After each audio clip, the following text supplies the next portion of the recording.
Hey everyone, we are back with the Community Cares podcast. That was a great segment with you and Robin. Yeah, I love Robin's passion. Yeah. I really do. It reminds me of how your passion used to be.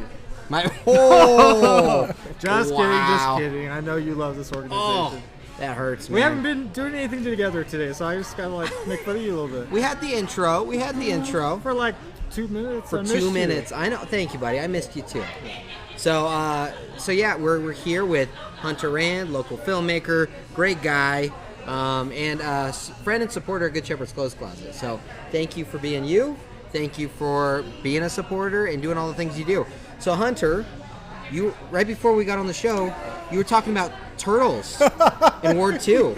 Well, we got turtles. No, there's a lot of people in Sparks and in Ward 2 that, got pet tortoises when they were very young. And now those people are in their 70s and 80s. Oh. And their pet tortoises are going to outlive them. And as Sparks Police discovered a few months ago, especially with a 300 or 400 pound tortoise, the only thing that's keeping that thing in the fence is it wanting to be there. There was a 300, 400 pound tortoise that decided it didn't want to be there, and it was nothing for it to break down some 4x4s and end up on Prater, causing quite the ruckus. So love your tortoises so they don't run away. Yeah. Right? Love your tortoises, Chad. Make sure you put a raffle ticket in so Dave's mom gets what? it. What? Sorry. What? Just kidding. I know. She put in some raffle tickets. I really hope she gets it now, because then I'll never hear that. You will never hear the end of it. I'll put this back in the box. So Hunter, so you were recently recognized at TMCC's, or what was it? It's like the presidential inauguration. For they had all the TMCC alumni that were small business owners and right. had gone on to do something, and they had pictures of us in the book. Okay. And a paragraph about what we had done. Very cool. And it was interesting to see other people that had been recognized and what they had gone on to do, because TMCC, for a lot of people, it's a launching point that takes them to more education or into a career. There's a lot of local youth that go to TMCC. Yeah. Like UNR as well, but a lot of out-of-state people come. But TMCC, that's a community college for sure. That's where literally I and figuratively. Yeah. It wasn't a joke. I was just saying. It was good though. It was not a dad joke. I can't take credit for that. It was just. So Hunter, what else are you doing right now? You're a candidate for Ward 2. Yeah. Do you want to talk about that a little bit? Yeah, we've been just going door to door, meeting people, spreading the good word, trying to make the government for the people, by the people, because that's the whole point of government. We fought a war over that about July 4th is 250 years ago. We fought a war that we won, about being represented, and we're still fighting some of those battles. So let's get a little deeper here. What's the real reason you're running for West Reno? West Reno. Well, so in 2024, July of 2024, I was dragged down Pyramid Way by an allegedly drunk driver. It's still being adjudicated on the criminal side. And I got dragged about 150, 200 feet and almost lost my life. And that was kind of the first time I really felt like love for my community. I grew up here. I went to school here. I've always lived here. I bought my house here, and my parents live here. But I hadn't really felt true love for my community until that incident. And it was because random people, they didn't know who I was. They didn't know if I was a tourist. They didn't know if I was a citizen. They didn't know if I was a taxpayer. Over 30 people just stopped what they were doing. That's pretty incredible. And saved my life, started directing traffic, making sure someone put a tourniquet on my leg. Someone, wrapped my head in a blanket because I was having a seizure at one point. Crazy. And then Sparks Fire shows up, and, being in the hospital for as long as I was and not being able to walk, I always joke, but it's true. I watched the whole Disney Plus catalog, the whole Netflix catalog. I ran out of stuff, and I started watching city council meetings, and I started to realize, Like some of the people in leadership aren't here for us. They're here for other reasons. They're here for themselves, and we gotta support our first responders. Well, you know, isn't that like true though of like every position? Like, there's always a mix, right? So like for city council members, of course, there's going to be some that are bad actors. Maybe there's not. Maybe one day they were having a good day or a bad day. Maybe there's a good day for Dave and a bad day for Dave, right? So, like, do you see what I'm trying to say? Like, so yes, I agree with you. But one of the things I always want to kind of push back on with anyone, because we've had a lot of candidates, and in point blank, if you're a candidate running for Ward 2, Ward 3, Ward 4, Ward a million, I don't care. Everyone's welcome on the show, and we've made that very clear. Well, some people don't want to be. That's okay. And that's okay. And so, because we want to just have honest conversations with people in the community that are trying to make a difference. And one of the things we want to do is we want to make a difference. Yes. And so, if we're able to amplify even a little bit for these people that are trying to be difference makers, then I think we're doing our job. As a community we don't have podcast. a cliche saying, but be the change you want to see in the world or be in the world, right? And it's so true. And it sounds like you really are wanting to be that change, and we appreciate that. So what's a fun fact about Hunter? Oh, man. There's a lot of fun facts. So. I think the coolest thing, so a long time ago, like 3 years ago, I started just privately lobbying, kind of for selfish reasons, to get fiber in our neighborhood. We were getting skipped, and AT&T was taking fiber to newer neighborhoods, but they were passing us. So I spent like 2.5 years making a lot of phone calls, getting a lot of signatures, going to meetings to get fiber. And we got fiber. I have 5 gigabit symmetrical fiber to my home. And something that allowed me to do recently, a couple months ago, there was a football game that I was not directing. Go Rebels! What the heck? Rebels, sorry. Oh my gosh! We got a super UNR. Oh, did you? Oh, you're getting a look. You were gonna lose support, They dude. might throw it at you. Oh, she said yes. We'll lose support if you keep that up. I'll lean over here. Just kidding. Just kidding. Just kidding. There was a football game. I was supposed to direct it. I had burst my eardrum, and so I was at home recovering, and an incident happened, and the director at the football game had to step away to handle it because he was the only person qualified to handle that technical issue. And using our fiber, I was able to use my laptop and connect to the football stadium and take over the show. Wow. And so fun fact, cool. Sometimes when you're watching a football or basketball game on TV, if I'm directing it, I might be in pajamas in my bed. Wow, that's so cool.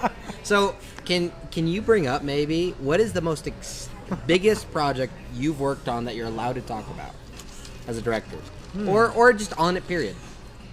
Because I know some of them you can't talk about, probably, right? It's not what you would think. There's some stuff I've been credited for, some stuff that I haven't been credited for. Yeah. You'll see me in an Iron Man shirt a lot, which I think might give you a hint. But I'd say the biggest thing is with Formula One, actually. Really? So back in when I was teaching during COVID, I was teaching video production, and we kind of remote production was already a thing, but it was really for weird circumstances, special circumstances. And what happened was, at Spanish Springs High School, we were uniquely equipped, just on accident, just pure luck, to fully transition into remote production. And it was never about doing something new. It was about making sure the kids could continue to learn from home. And so what we ended up doing, using a technology called Parsec, vMix Call, and some other things, we were able to have student directors run live shows with student anchors at their homes. Awesome, yeah. And I ended up writing a white paper on it. And that white paper got a bit of traction along with everyone else that was trying remote production. And that has now turned into kind of the environment that we have now. And you look at Formula One, even when they're doing the Las Vegas Grand Prix, their control room is in the United Kingdom. They're in Dubai. The control room's in the United Kingdom. Dude, they're in Australia. The that's control so room's cool. in the United Kingdom. It's amazing what we can do with technology. Yeah, and do you think COVID was a big reason that remote directing like that, or other things kind of got more popular or prevalent, or do you think it was before that? I think it was already there, but no one wanted to do it And COVID really forced us all to figure out how to do it. And I was uniquely in a position to have all the right technology and the need to do it.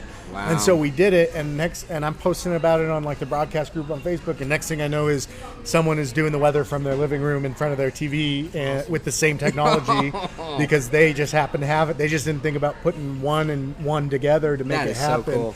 And now, you look at the Olympics and NBC Sports coverage of the Olympics, most of their talent, 100% of their directors, 100% of their audio mixers were in Stamford, Connecticut, and directing Crazy. shows that were in Milano Cortino, Italy. Wow. And How interesting. Wow. you look at people who are disabled. You look at people who are have childcare problems. You're looking at people who are. This is something I come across more than I'd like to admit. People who are afraid of aircraft, and they're now able to, instead of just working 1 or 2 games a week on the West Coast, Yep. now they can pick up another 2 games on the East Coast from their home. And I can tell you, and we're uniquely situated along a fiber corridor along Interstate 80. So we have a weird high concentration of people doing this work in northern Nevada. Okay. And we're going to continue doing it. You know what's amazing is I like how it started to wrap it up. Oh, I see Councilman Donald Abbott coming with Mama Donna. Woo! But it started out with inspiring the youth, right? Because we got to get the next generation inspired to have trades like being able to broadcast and produce. And so I love all that you're doing, and I'm really grateful that you came on the show today. Yeah, thank you so much, Hunter. We really appreciate it. Thanks for having sharing me. some of the interesting things you're doing and what you've done. Yeah. And giving us some hints of what you might have done. Allegedly, you never know. But you have been a friend and a supporter of Good Shepherd's Clothes Closet, down for moving boxes. We were talking about that earlier in the back. So volunteering your time to financially donating too. So it's a huge help, huge support. Again, any politician, anyone that's doing anything, you are welcome on. You really are. Just reach out. It's My like email. Councilman Donald Abbott who just walked in. Hey! My email is dave@getclothes.org. Please, definitely just shoot me an email. We'd love to get you on the show. So before we wrap up, tell us what you had here today, where 25% of the proceeds go to Good Shepherd's Clothes Closet. What did you try today? I guess I didn't try it because it's one of my favorite dishes. Nice. So I just had it again. Retry. I'm going to say it wrong. The bon mi vite, which is They got duck, the duck. duck confit. Yeah. And it's Vietnamese. We got the vegan over here. I'm It's- sorry, it's- vegetarian. It's like, it was what was on Divers. I'm going to get it. Drive-ins, diners, and get that. This is Flavor Diner Town. drives. This is Flavor Town. Flavor Town. Flavor Town. Love it. Flavor Town USA is right here. Hey, and when Ryan was on the show back in our studio, because we're actually at MF International. If you walk in, you'll see us. But when he was on the show, he said, Guy Fieri actually liked it. Like he really enjoyed it. Like when the cameras were off, it wasn't a show. He was like, you need to try this to his crew and stuff, which is so cool. That is so cool. Which tells you this is really good stuff. It's yummy. Well, the chef Jason does an amazing job. Oh yeah, I'm totally Agreed. gonna clip that, and gourmet. yeah, so good. He did great, and I love how he said. I know I'm a vegetarian. It's weird that I say this, but I love how he really does practically use the whole animal. Yeah, when they he cook really it, does. and I like that. Unique flavors Yeah. and different fresh vegetables. Less and waste and those kind of great things. He fresh breaks duck. it down. Great fresh duck. Yes. All right. Well, guys, thank you. We're gonna jump on another break. Hey, before we go, what's a duck's favorite game? What? Duck, goose. Dude, no. Oh no! No. You're done. We'll end on a really awkward dad joke. So thank you guys. Hey guys, yeah, we're gonna go on a break. Appreciate you guys. We will see you guys real soon. If you guys want to donate to Good Shepherd's Clothes Closet, visit getclothes.org. You can order food today at MF International. You can order online. Get it to go. Get it to go. They'll deliver it to you. If you want to join the raffle are these are $1 per raffle ticket, and a lot of people are getting them. It's per basket. Like you get a lot of stuff. Yeah. And we have a lot of people that are jumping in. So you better get your chance in. I want the we're going to turtle. close that around 7:30. So we're going to close it around 7:30. Make sure you get your raffle tickets in. We will contact you if you are a winner. We appreciate it. Thank you so much for